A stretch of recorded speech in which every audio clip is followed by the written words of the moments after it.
Welcome to the last unit in our debugging course, where we review the material we've seen so far and put it all together. Now at the end of the course, let's put everything together to see what we do when we encounter a new bug. When we see a new bug, the first thing we do is to make sure it gets processed. So we enter it in the problem database. We've seen the stages a problem report goes through, from unconfirmed via new to assigned, when it's assigned to an individual developer, and finally resolved and closed. Any new problem needs to go into the problem database. Any new problem needs to go into the problem database. In the long run, tracking problems also helps you in coming up with statistics on how long it takes you to fix a bug, how many bugs there are that still need to be fixed, as well as where the bugs are that need to be fixed, such that in your program you know where the locations are that over time have the highest bug density and therefore need special attention. For all of this, tracking the problem is the first prerequisite. The next step is to reproduce the problem, because only when you are reproducing a problem do you know whether you will actually be able to fix it. We have seen what the individual inputs are that all influence a program execution.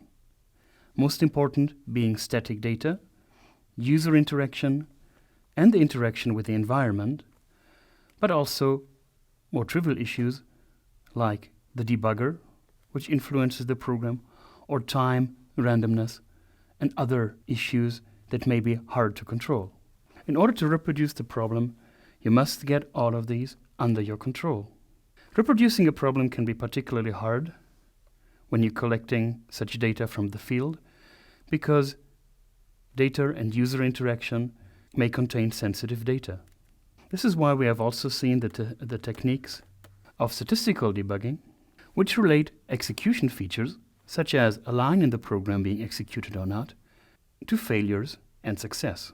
By collecting such data from the field, you'll be able to find out which features of the execution correlate with failures, and these features can be features such as executed lines or return values of functions.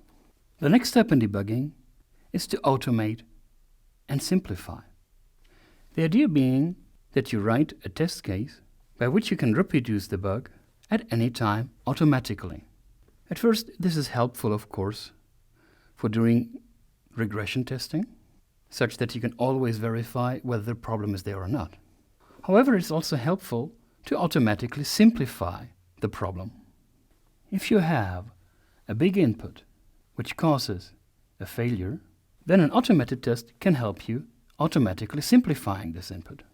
The technique of delta debugging takes this big input and with the help of an automated test automatically simplifies it to an input in which every single item is relevant for reproducing the failure. This can be a great aid as it comes to understanding what makes the failure occur and what not. Once you have simplified the problem, the next step will be to find possible infection origins. If your program fails, you can see its execution as a succession of states. The last state is what you see as a failure, and you want to figure out where did this failure come from. The concept of dependencies helps you figuring out the possible sources of an infection and rule out all the other ones. When you're tracking back where a failure came from, you frequently have the choice of looking at multiple possible origins. And what you would like to do is to focus first on those origins which are most likely.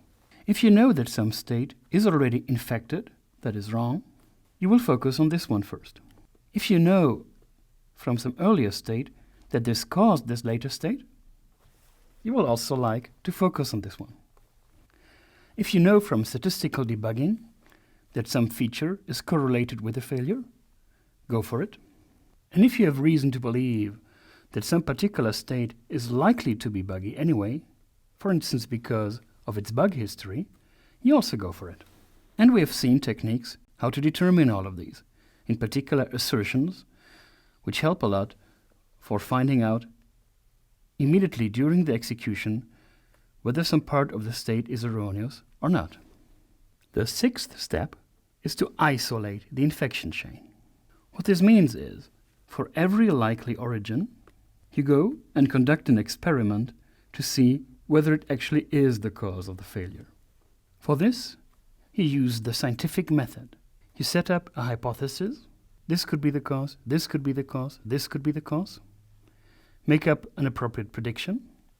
Set up an experiment, and based on the observation, you either refine your hypothesis or you reject your hypothesis.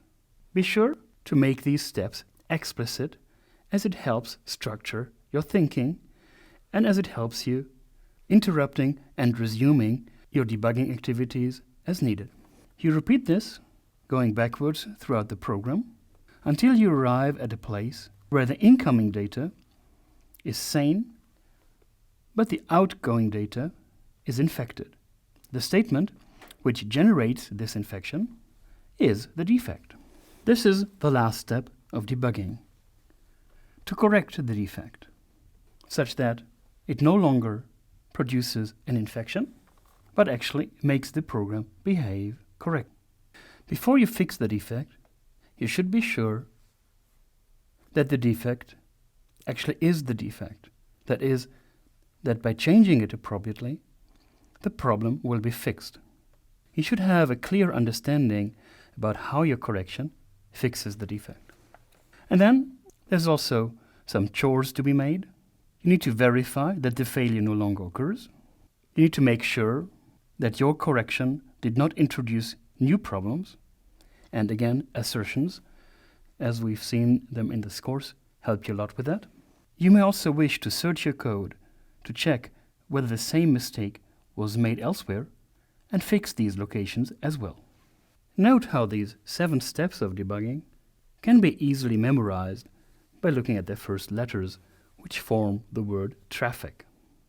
Traffic may not immediately be related to debugging unless you're debugging traffic programs, but the way that infections propagate through the program and what's happening during a program execution can be as confusing as modern traffic in a real big city.